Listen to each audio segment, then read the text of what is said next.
അങ്ങനെ ലുക്കീറ്റ റയൽ മാഡ്രിഡിനോട് വിട പറയുകയാണ്. നീണ്ട 13 വർഷത്തെ ചരിത്രം ബാക്കിയാക്കി റയൽ മാഡ്രിഡിനോട് വിട പറഞ്ഞുകൊണ്ട് സാന്റിയാഗോ ബെർണബ്യൂവിനോട് ഇന്നലെ അദ്ദേഹം വിട പറഞ്ഞു. ഈ ക്ലബ്ബ് വേൾഡ് കപ്പ് കൂടെ കഴിഞ്ഞാൽ അദ്ദേഹം റയൽ മാഡ്രിഡിനോട് വിട പറയുകയാണ്. ശരിയാണ്, അദ്ദേഹത്തിന് 39 വയസ്സായി. ഇത് റിട്ടയർ ചെയ്യാനുള്ള സമയമാണെന്ന് നമുക്കെല്ലാം അറിയാം. അത് അടുത്തിരിക്കുന്നുവെന്ന് നമുക്കറിയാം. പക്ഷേ മഹാരാജന്മാരെല്ലാം പോയിക്കൊണ്ടിരിക്കുകയാണ്.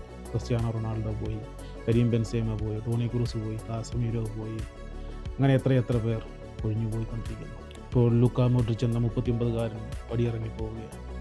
ഹേറ്റേഴ്സ് ഇല്ലാത്ത ഒരു ഫുട്ബോൾ പ്ലെയറായിരുന്നു ലൂക്കാ മോഡ്രിച്ച്. ക്രൊയേഷ്യയുടെ ഇൻഡിപെൻഡൻസ് സമയത്ത് ജനിച്ച ലൂക്കാ മോഡ്രിച്ച് കണ്ടത് യുദ്ധവും ബോംബും രക്തത്തിൻ്റെ മണമുള്ള ദിവസങ്ങളുമായി. ആ കാലഘട്ടത്തിൽ നിന്നാണ് ഒരു ഫിനിക്സ് പക്ഷിയെ പോലെ ലൂക്കാ മോഡ്രിച്ച് ഉയർത്തു വന്നത്. അദ്ദേഹം ആദ്യം ടോട്ടൻഹാമിലേക്ക് പോകുന്നു.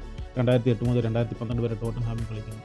2012 ജോസെ മൗറീഞ്ഞോ റയൽ മാഡ്രിഡിലേക്ക് സൈൻ ചെയ്തുകൊണ്ട് ജോസ് മൗറീഞ്ഞോയുടെ ഒറ്റ നിർബന്ധത്തിൻ്റെ പുറത്താണ് അദ്ദേഹം റയൽ മാഡ്രിഡിലേക്ക് എത്തിയത്.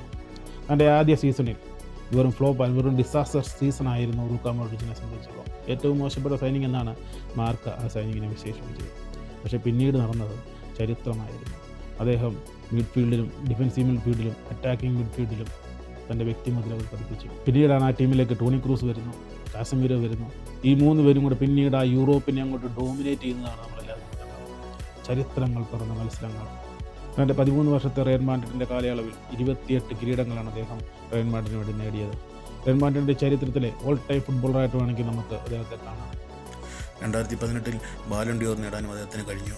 റയൽ മാഡ്രിഡിൻ്റെ ചരിത്രത്തിലെ ഏറ്റവും ഡെക്കറേറ്ററായിട്ടുള്ള ഒരു പ്ലെയറാണ് ലൂക്കാ മോഡ്രിച്ച്. അത്ലറ്റിക്കോ മാഡ്രിഡിനെതിരെ 93-ാം മിനിറ്റിൽ സെർജിയോ റാമോസ് ഗോൾ നേടുമ്പോൾ ആ കിക്ക് എടുത്തത് ലൂക്കാ മോഡ്രിച്ച്. ചാമ്പ്യൻസ് ലീഗിൽ ചെൽസിക്കെതിരെ ആ ട്രിവേല പാസ്, റോഡ്രിഗോയുടെ ആ റണ്ണ് മനോഹരമായിരുന്നെങ്കിലും അദ്ദേഹം ആ കൊടുത്ത പാസ് എങ്ങനെയാണത് നടക്കുക? അങ്ങനെ എത്ര അവസരങ്ങളിലാണ് അദ്ദേഹം ഡെലിവറി ചെയ്തത്. എന്തായാലും ഇത് അദ്ദേഹത്തിൻ്റെ സമയമാണ്. അദ്ദേഹം പടിയിറങ്ങാനുള്ള സമയമാണ്. നമ്മളത് അക്സെപ്റ്റ് ചെയ്തേ മതിയാവും. ഇതിൽ ലുക്കീറ്റ വളരെ ഞങ്ങളെ എൻ്റർടൈൻ ചെയ്യിപ്പിച്ചത്. അപ്പോൾ നമുക്ക് വീണ്ടും കാണാം മറ്റൊരു എപ്പിസോഡ്.